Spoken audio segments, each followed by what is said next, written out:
فقد افترى إثما عظيما. بسم الله الرحمن الرحيم. السلام عليكم ورحمة الله وبركاته. Alhamdulillahirabbil alamin. Wassalatu wassalamu ala nabiyyina Muhammadin wa ala alihi wa ashabihi ajma'in, amma ba'du. Allahumma alimna ma jahilna wanfa'na bima 'allamtana wa zidna ilman nafi'an ya rabbal alamin. Bapak ibu-ibu jamaah Masjid Mubarak yang mudah-mudahan dimuliakan oleh Allah. Alhamdulillah pada malam hari ini kita masih diberi kesempatan untuk mengkaji hadis-hadis Nabi Muhammad SAW yang berkaitan dengan masalah hukum-hukum di dalam syariat. Kita masih di bab al-miyah, bab yang berkaitan dengan masalah air, sampai pada hadis yang ke-13. Naqalal muallifu rahimallahu ta'ala wa an ibni Umar radhiyallahu anhuma qala Rasulullah sallallahu alaihi wasallam uhillat lana maitatani wa damani fa ammal maitatani fal jaradu wal hutu wa ammad damani fal kabidu wat tihalu akhrajahu Ahmadu wa ibnu Majahin wa fihi dha'fun. Hadis dari Ibnu Umar radhiyallahu anhuma.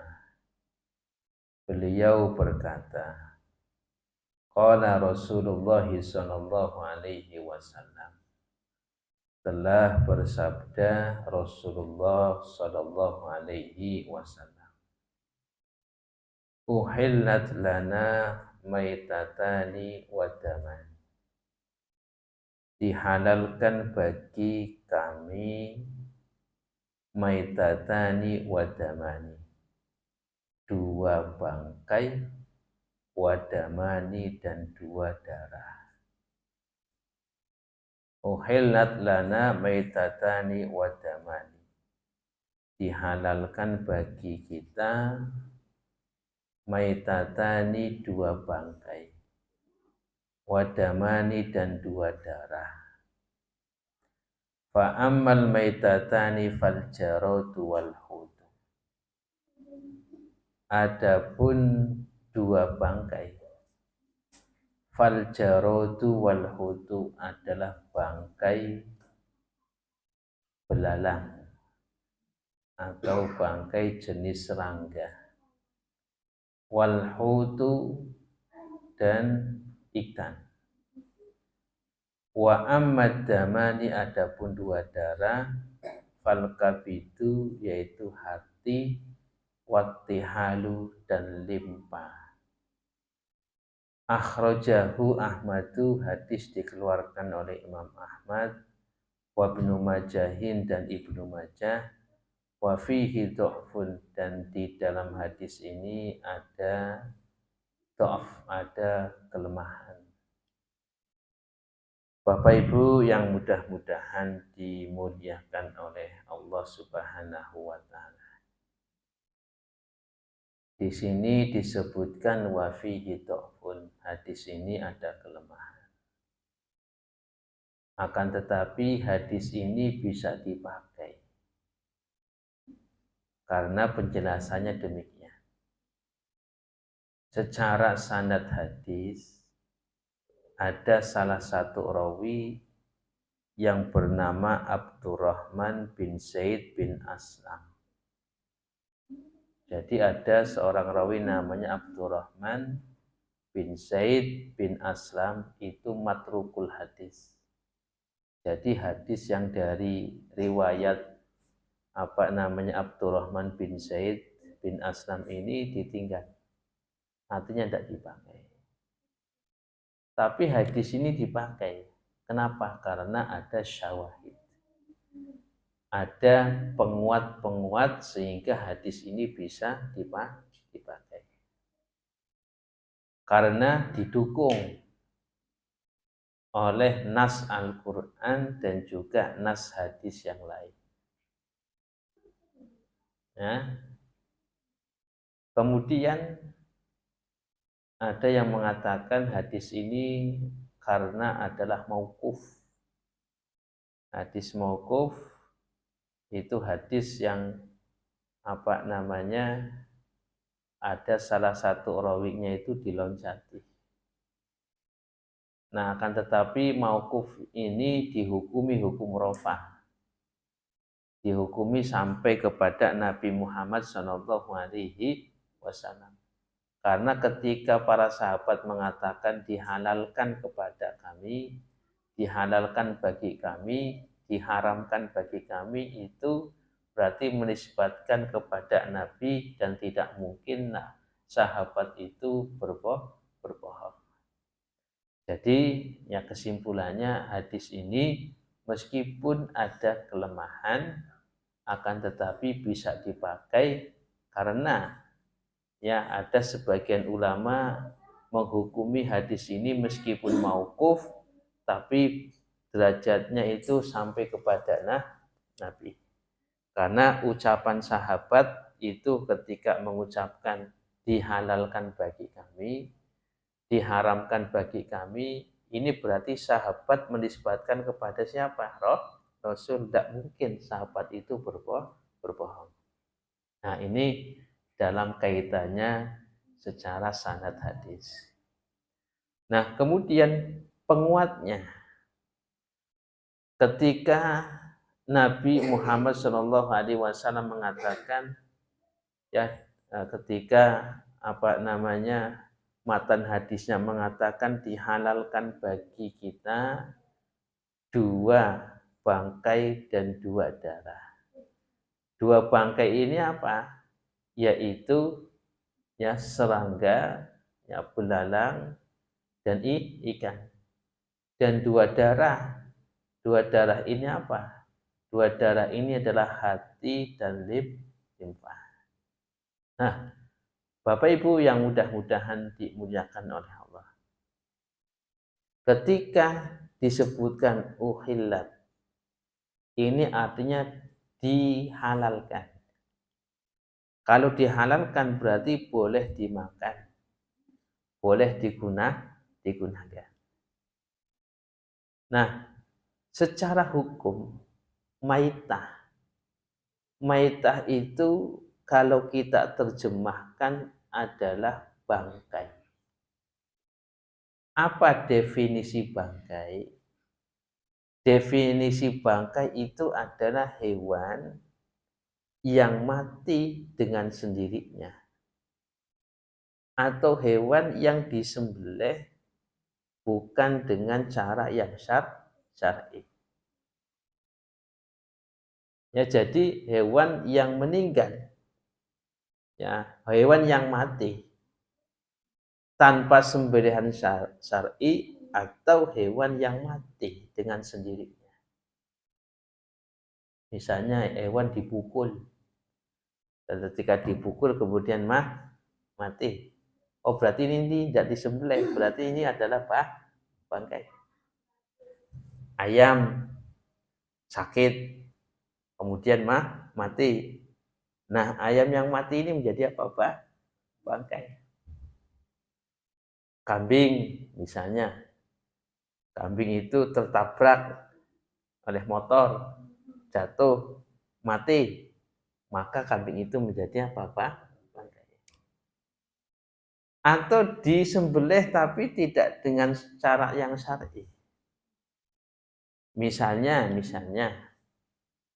yang nyembelih itu bukan non muslim, bukan orang Islam dan bukan ahli kitab. Nah, atau misalnya cara nyembelihnya itu ya salah. Ya, jadi ada orang nyembelih Pak Yusuf. Nyembelih itu sudah apa namanya sudah disembelih, kemudian dia apa? Ya, dicekek Pak. Nah, kayak gini. Nah, mungkin karena ketika disembelih itu nggak mati-mati, akhirnya apa? Ya di apa namanya tekuk lehernya. Itu kan namanya dicekik gitu Pak. Nah, punten ini kalau yang demikian bagaimana? Berarti matinya karena dicekik gitu. Nah, kalau sembelih sudah biarkan sampai apa, Mak? Jadi artinya hewan yang mati dengan sendirinya atau hewan yang disembelih tapi sembelihnya itu tidak memenuhi syarat menyembelih. Yaitu namanya apa, Pak? Bangkai. Nah, secara hukum asal bangkai ini adalah apa? Haram hukumnya. Ya, jadi bangkai secara hukum asal itu haram. Makanya Allah Subhanahu wa taala berfirman itu di dalam surat Al-Maidah. Allah mengatakan hurrimat alaikumul maitatu. Diharamkan atas kalian al-maitatu, yaitu bangkai. Al-maitatu ini adalah umum. Ya, itu secara umum. Al-maitatu itu adalah bangkai yang secara umum. Nah, jadi hewan yang mati dengan sendirinya atau disembelih tapi dengan memenuhi tidak memenuhi syarat. Wadamu dan darah, walahmul khinsiri dan daging babi. Jadi maitata, jadi bangkai itu secara hukum asal adalah haram. Nah, akan tetapi di dalam hadis ini ada pengecualian. Pengecualiannya apa? Kata Nabi, uhillat lana maitatan. Dihalalkan bagi kita apa? Dua bangkai. Yang pertama adalah al-jarad. Jarad itu serangga. Ya, atau jenis serangga seperti belalang. Ya, itu bangkainya adalah halal dan bangkainya adalah tidak najis. Nah, maka di dalam sebuah riwayat yang lainnya, ini disebutkan di dalam riwayat Bukhari dan Muslim dari sahabat Ibnu Abi Aufa. Ibnu Abi Aufa itu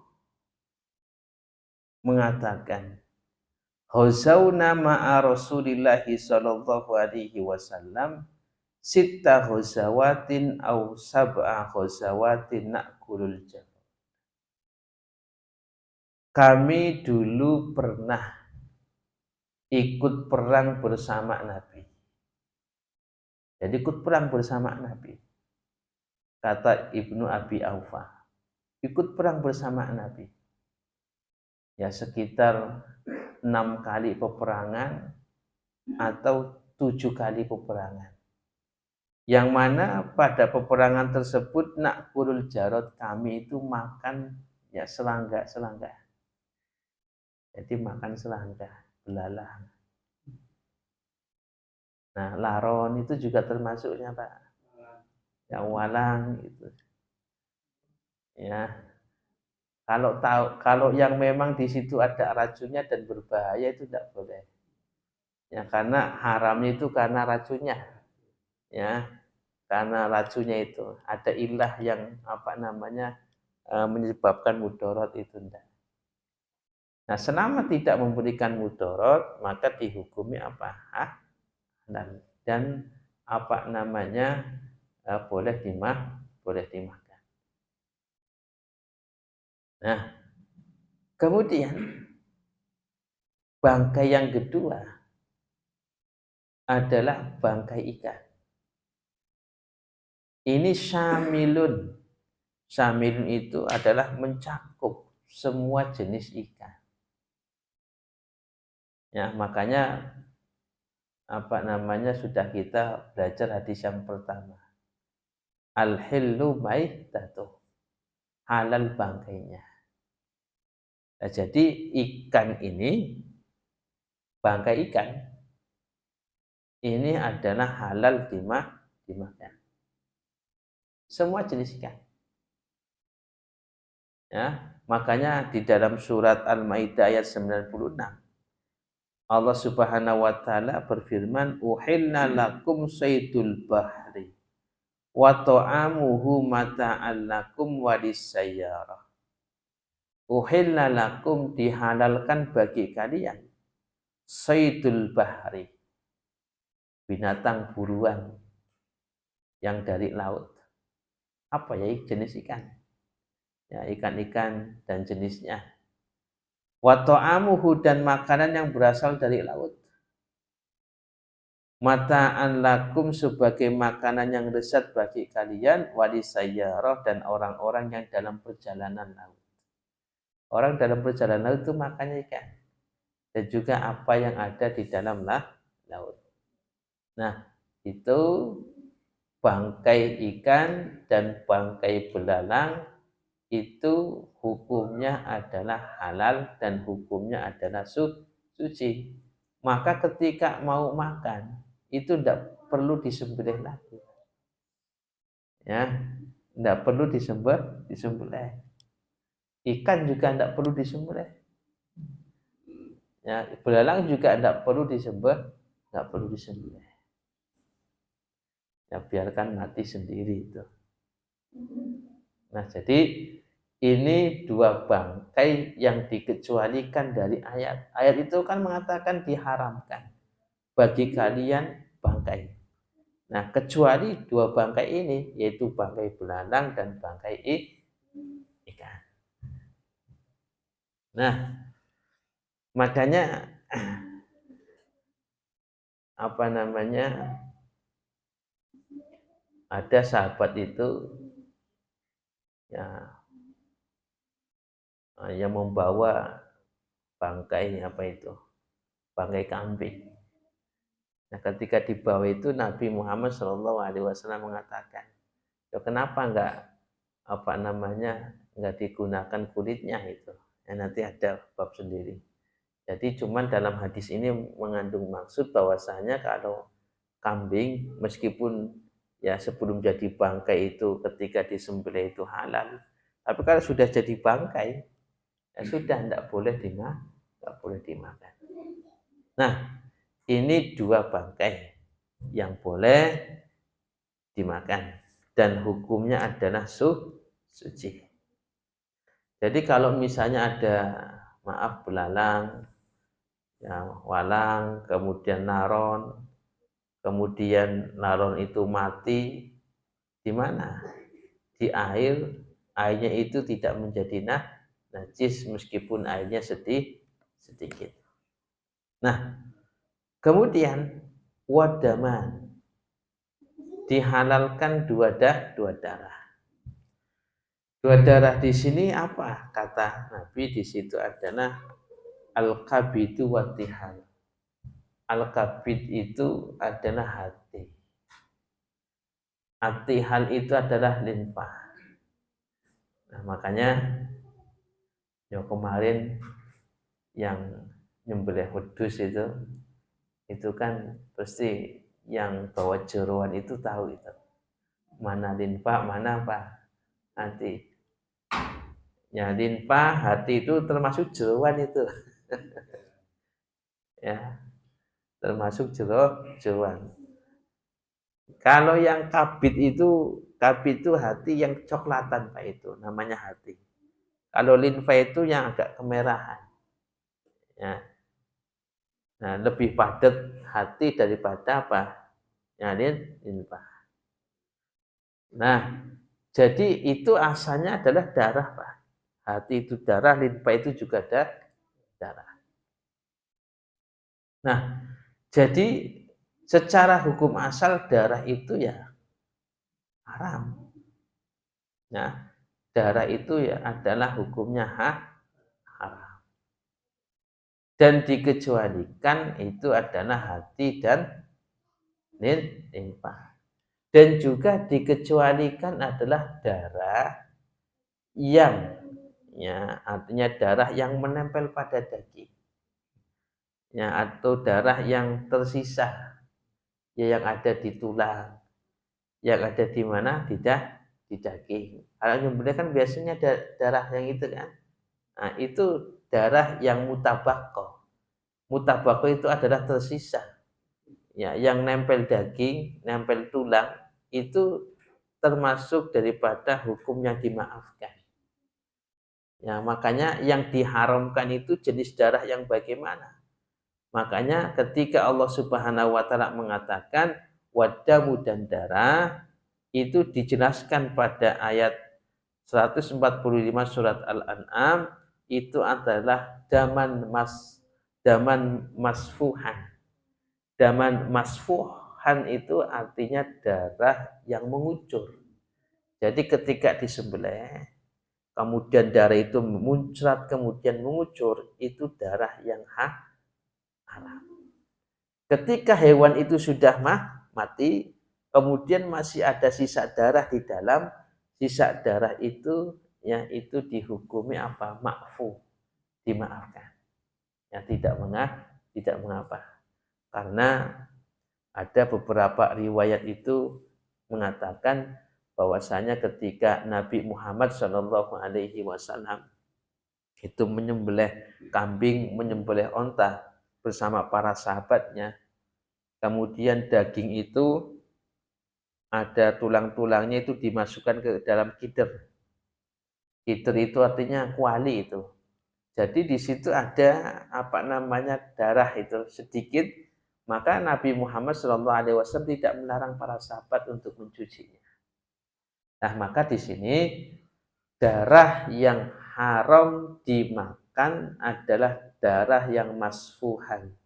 Masfuhan itu darah yang mengalir, darah yang muncrat ketika apa? Disembelih. Nah, maka ketika ada darah tersisa setelah hewan itu mati di dalam daging atau tulang itu hukumnya dimaafkan. Nah, kemudian ada darah yang dikecualikan oleh Nabi boleh dimakan yaitu hati dan linfah. Makanya maaf ya mudah-mudahan tidak terjadi.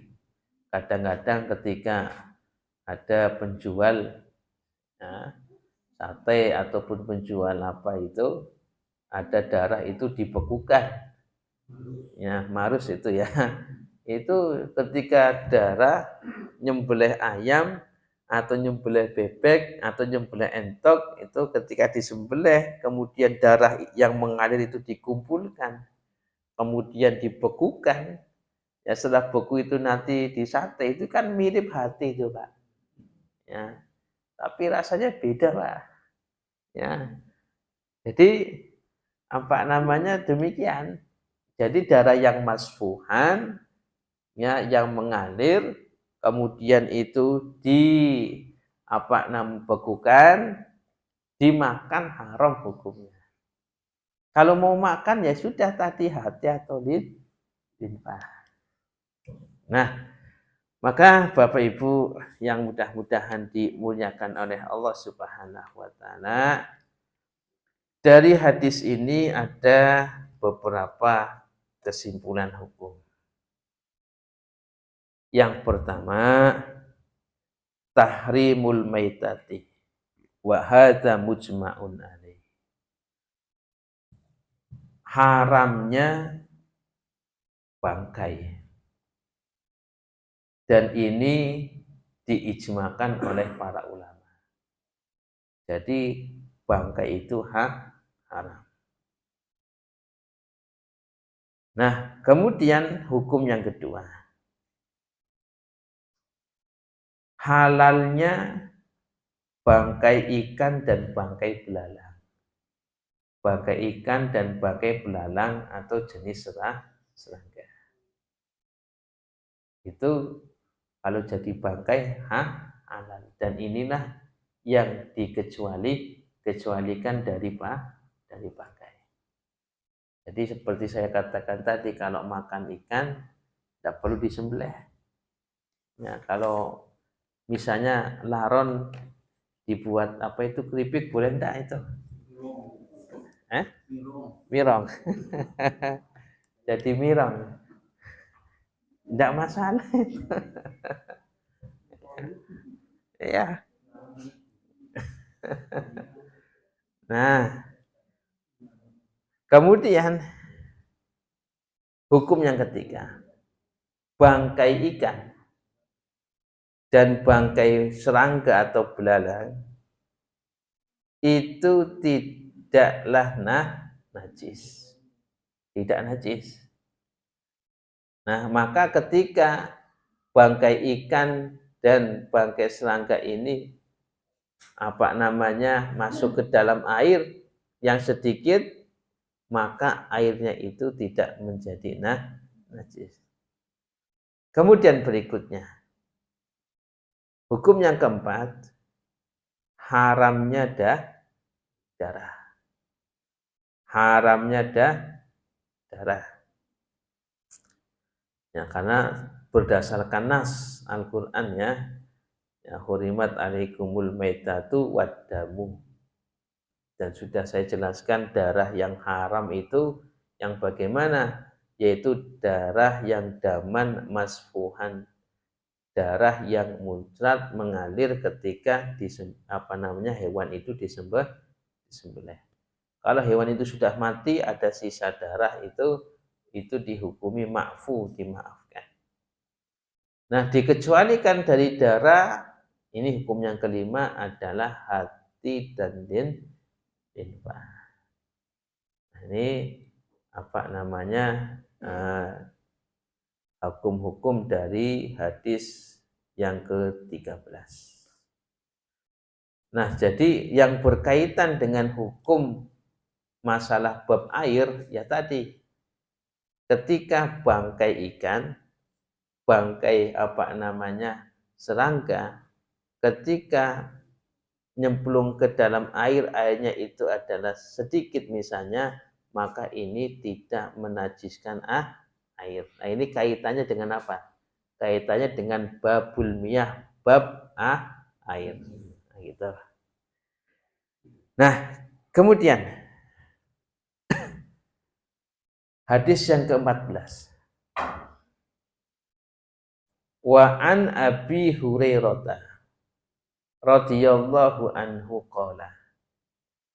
qala Rasulullah sallallahu alaihi wasallam, idza waqa'a dzubabu fi syarabi ahadikum falyaghmishu thumma yanza'hu fa inna fi ahadi janahaihi da'an wa fil akhari shifaan.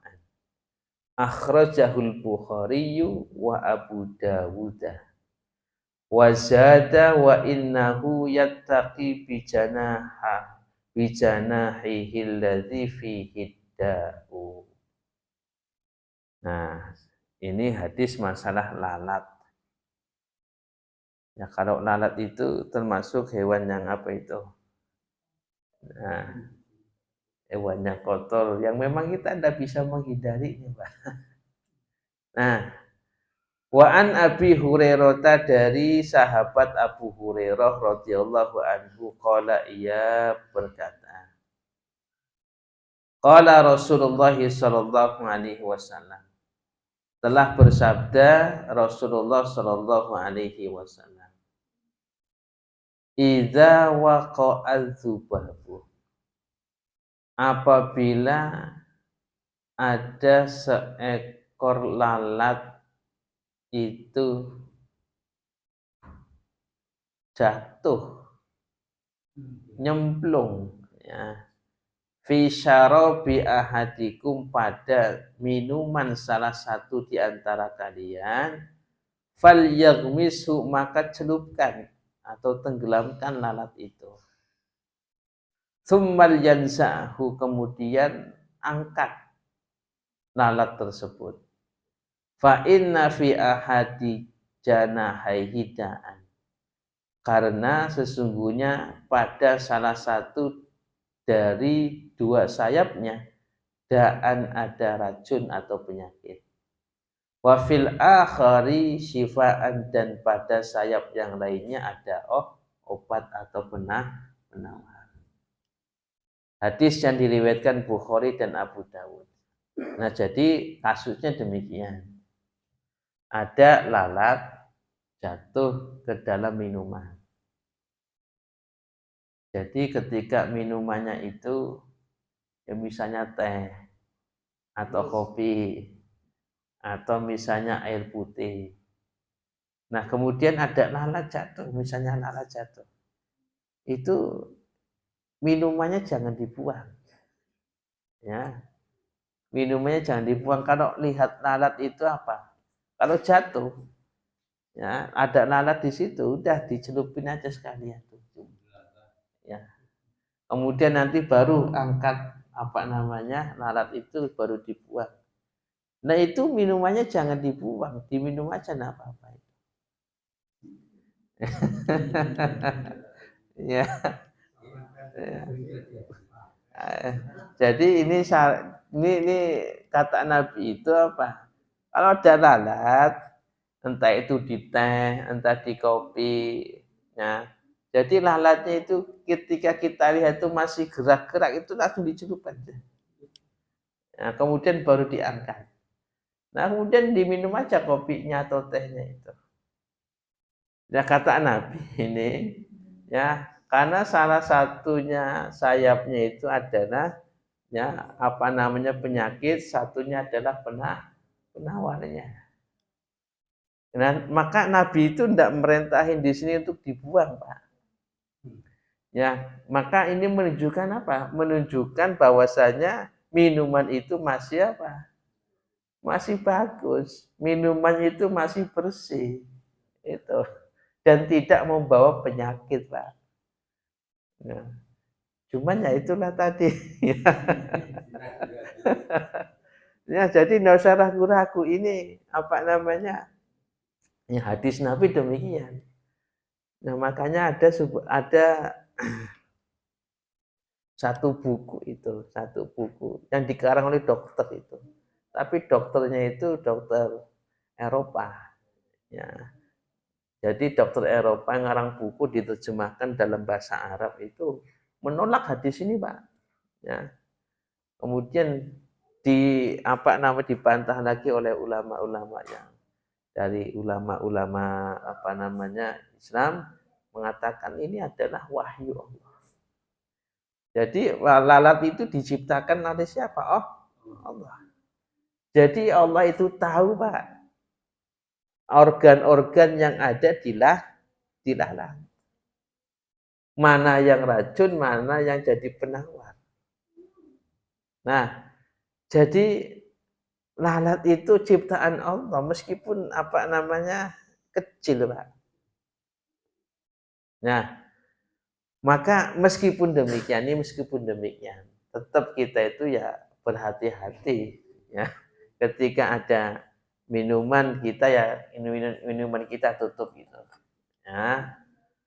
Tetapi kalau toh memang terjadi minuman kita itu terbuka kemudian ada lalat terjatuh sudah dicelupkan langsung sekalian, ditenggelamkan. Nah, maka ada tambahan riwayat daripada Abu Dawud wa innahu yattaqi bijanahihil ladzi fihi da. Karena lalat itu akan menjaga, akan memberikan apa? Ya, akan menjaga dengan sayapnya yang di situ ada apa? Ada racunnya, ya dijaga, dikasih penawar ya dengan sayap yang lainnya. Nah, jadi ini adalah termasuk bagian daripada mukjizatnya Nabi. Ya. Jadi artinya kaitannya dengan masalah hukum, maka para ulama itu menyampaikan.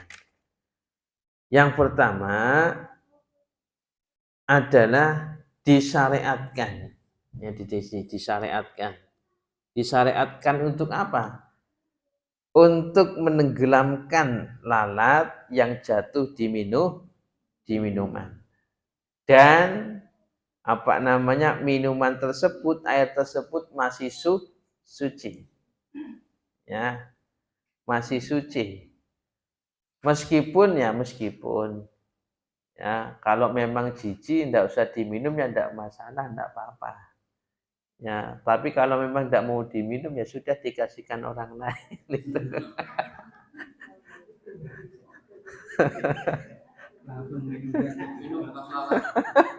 Tapi tidak usah bilang-bilang itu.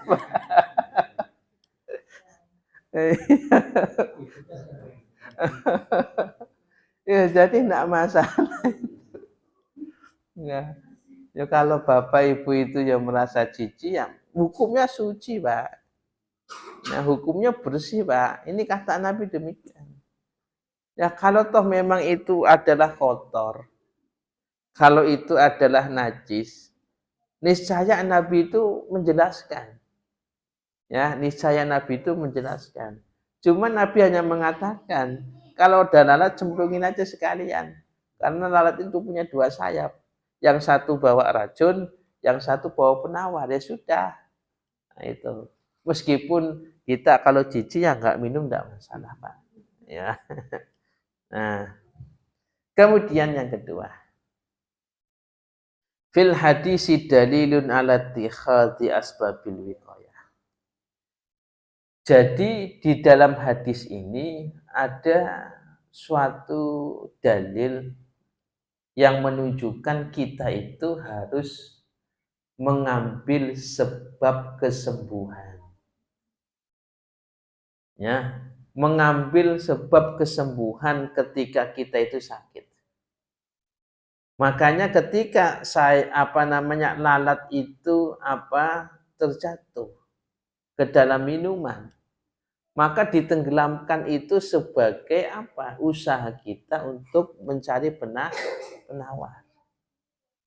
Makanya ketika kita sakit ya harus ada usaha bagaimana kita itu sembuh. Jadi maaf itu jangan sampai ketika orang sakit udahlah saya itu nunggu takdir aja. Kalau takdir saya sembuh ya sembuh, kalau takdir saya tidak sembuh ya mati. Itu ya jangan.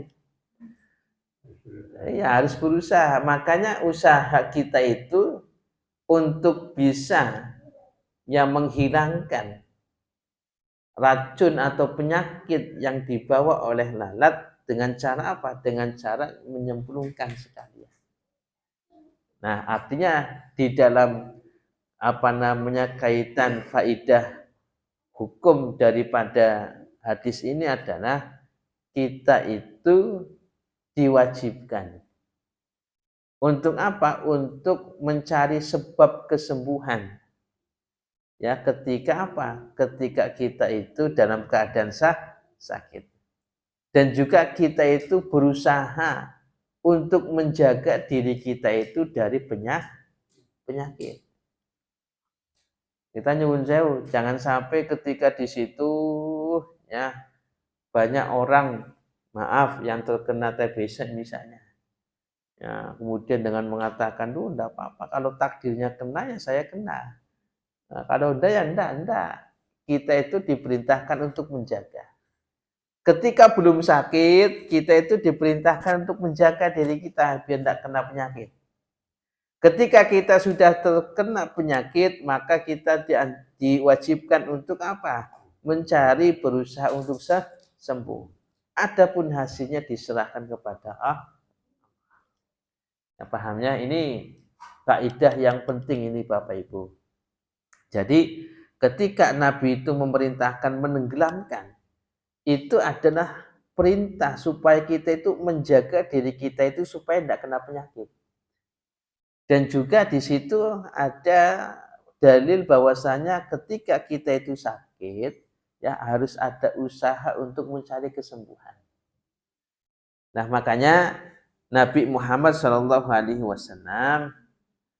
di dalam sebuah riwayat yang disebutkan oleh Imam Ahmad di dalam kitab Musnadnya, Nabi mengatakan, "Ma anzalallahu da'an illa wa anzalahu syifaan." Nah, tidaklah Allah itu menurunkan suatu penyakit kecuali penyakit itu ada obatnya. Tetapi bagaimana mencari obatnya itulah ya Allah itu akan memberikan ilham kepada siapa yang dikehendaki. Ya, ada Pak nyuwun sewu. Nggih, niki cerita nggih bapane kula, Pak. Bapane kula niku nggih nyuwun sewu, cegukan, Pak. Ngertos nggih cegukan. Niku nggih berhari-hari niku dereng napa waras, Pak. Lho piyambake niku napa? Ngimpi, Pak. Ngertos nggih ngimpi nggih. Nggih angsal impen niku nggih napa? Wonten tiyang niku napa? Ya, nuduhaken napa nggih daun kumis kucing niku. Nggih, sakwise nggih napa nggih direbus diombe nggih alhamdulillah, Pak. Dengan izin Allah itu. Nah, itulah makanya Allah itu ketika menurunkan penyakit ya ada obatnya. Kepada siapa Allah Subhanahu wa taala memberikan obatnya? Ya kepada siapa yang dikehendaki. Ya, makanya kadang-kadang orang berobat kemana-mana tidak sembuh, tahu-tahu ada yang ngasih tahu langsung sembuh, Pak. Inilah yang dinamakan apa? Ya, kata Nabi, tidaklah Allah itu menurunkan penyakit kecuali di situ ada obatnya. Makanya sambungan hadis ini apa? Alimahu man alimah, wa jahilahu man jahilah. Ya, akan menemukan obatnya bagi siapa yang Allah kehendaki diberitahu obatnya. Tapi kalau Allah tidak menghendaki atau diberitahu obatnya yang tidak tahu. Nah, itu. Nah, jadi ini ketika kita sakit ada usaha untuk sembuh. Dan ketika kita itu belum ditimpa penyakit, kita itu diwajibkan untuk menjaga diri dari apa? Dari penyakit. Nah, ini. Nah, jangan sampai saya sehat kok. Nah, gitu kan. Nah, penyakit kan yang Allah memberi. Iya, betul Allah yang memberikan penyakit, tapi kita itu diperintahkan untuk apa? Menjaga. Nah, kita nyuwun sewu, hujan-hujan, kemudian enggak bawa jas hujan. Enggak apa-apa. Kalau memang takdirnya sakit masuk anginnya, ya sudah takdirnya jangan. Iya. Tetap kita itu ada usaha untuk menjaga diri, Pak. Bawa jas hujan, bawa jaket kan kayak gitu. Ya, jangan sampai enggak apa-apa kalau hujan ini kok. Masalah penyakit itu kan urusannya Allah kan itu. Kalau takdirnya sakit ya sakit. Jangan, kita diperintahkan menjaga itu. Nah, kemudian hukum yang ketiga. Di dalam hadis ini menunjukkan